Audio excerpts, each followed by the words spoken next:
مومن تو وہ ہیں کہ جب خدا کا ذکر کیا جاتا ہے تو ان کے دل ڈر جاتے ہیں،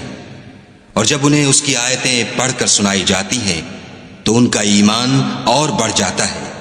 اور وہ اپنے پروردگار پر بھروسہ رکھتے ہیں، اور وہ جو نماز پڑھتے ہیں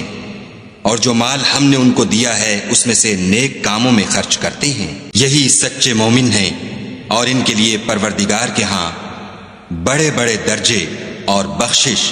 اور عزت کی روزی ہے۔ مومن تو وہ ہیں کہ جب خدا کا ذکر کیا جاتا ہے تو ان کے دل ڈر جاتے ہیں، اور جب انہیں اس کی آیتیں پڑھ کر سنائی جاتی ہیں تو ان کا ایمان اور بڑھ جاتا ہے،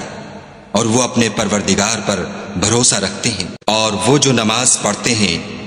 اور جو مال ہم نے ان کو دیا ہے اس میں سے نیک کاموں میں خرچ کرتے ہیں، یہی سچے مومن ہیں، اور ان کے لیے پروردگار کے ہاں بڑے بڑے درجے اور بخشش اور عزت کی روزی ہے۔